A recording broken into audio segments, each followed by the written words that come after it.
रात का समय था। तारीख थी 23 मार्च 1931। लाहौर सेंट्रल जेल की ऊंची ऊंची दीवारों के भीतर अजीब सी बेचैनी फैल चुकी थी। लेकिन ये कोई आम रात नहीं थी, और ये बेचैनी भी किसी आम कैदी के लिए नहीं थी, क्योंकि इस जेल के अंदर बंद थे 3 ऐसे नाम जिनकी गूंज आज भी इतिहास में जिंदा है: भगत सिंह, राजगुरु और सुखदेव। सब कुछ तय था, फांसी 24 मार्च की सुबह दी जानी थी। लेकिन उस रात अचानक सब कुछ बदल गया। एक ब्रिटिश अधिकारी तेज कदमों से जेल के अंदर पहुंचता है।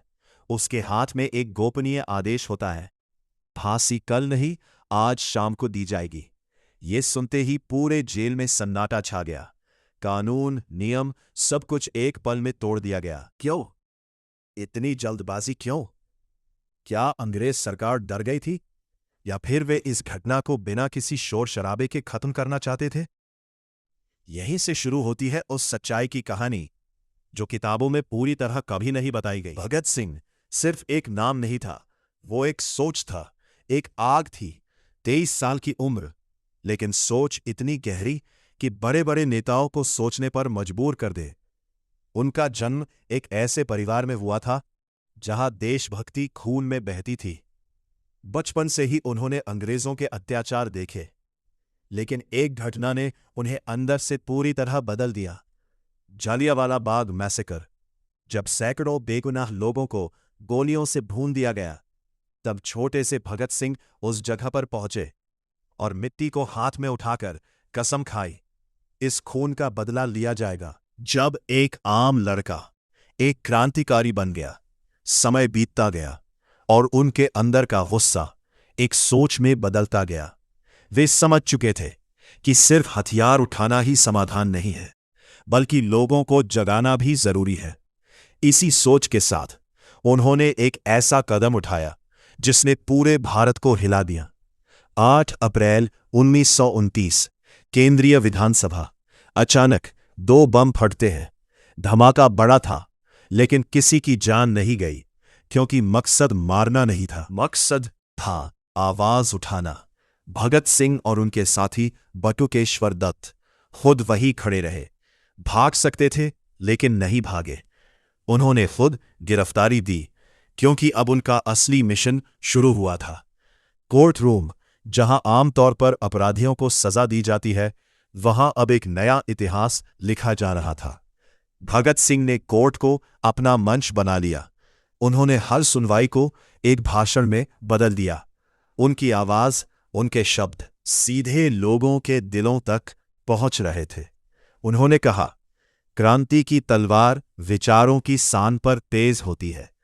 ये सिर्फ एक लाइन नहीं थी, ये एक विचार था, और यही विचार ब्रिटिश सरकार के लिए सबसे बड़ा खतरा बन गया। जेल के अंदर उन्होंने एक और लड़ाई शुरू की, भूख हड़ताल। मांग सिर्फ इतनी थी कि राजनीतिक कैदियों के साथ इंसानों जैसा व्यवहार किया जाए, लेकिन अंग्रेजों ने इसे नजरअंदाज किया। दिन बीतते गए, 10 दिन, 20 दिन, 40 दिन।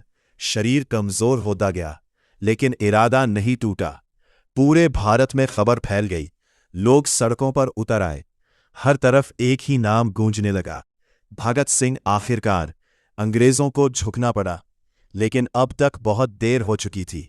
भगत सिंह अब सिर्फ एक इंसान नहीं थे, वो एक आंदोलन बन चुके थे। ब्रिटिश सरकार समझ चुकी थी, अगर ये युवा जिंदा रहा तो ये पूरे देश को एक ऐसी आग में बदल देगा जिसे बुझाना नामुमकिन होगा। इसलिए फैसला पहले ही लिया जा चुका था, फांसी। लेकिन असली खेल अभी बाकी था। वापस आते हैं उस रात पर, 23 मार्च 1931। जेल के अंदर अजीब सन्नाटा था, लेकिन उस सन्नाटे के पीछे एक तूफान छुपा हुआ था। शाम होते होते तीनों को फांसी के लिए तैयार किया जाने लगा। कहा जाता है कि उस समय भी भगत सिंह एक किताब पढ़ रहे थे जब उन्हें बुलाया गया, तो उन्होंने कहा, ठहरो, एक क्रांतिकारी दूसरे क्रांतिकारी से मिल रहा है। ये सुनकर जेल अधिकारी भी कुछ पल के लिए चुप रह गए। फांसी का समय। तीनों हंसते हुए आगे बढ़ते हैं, जैसे उन्हें मौत का कोई डर ही न हो। इनकलाब जिंदाबाद, ये नारा जेल की दीवारों से टकराकर गूंजता रहा। फांसी का फंदा तैयार था और कुछ ही पलों में तीनों ने हंसते हंसते अपने प्राण देश के लिए न्यौछावर कर दिए। लेकिन असली कहानी यहां खत्म नहीं होती, बल्कि यहीं से शुरू होती है। फांसी के बाद जो हुआ वह शायद इतिहास का सबसे चौंकाने वाला हिस्सा है। न तो परिवार को बुलाया गया, न कोई सार्वजनिक प्रक्रिया हुई।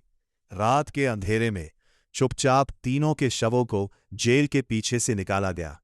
उन्हें गुप्त तरीके से फिरोजपुर के पास ले जाया गया और वहां जल्दी जल्दी उनका अंतिम संस्कार करने की कोशिश की गई।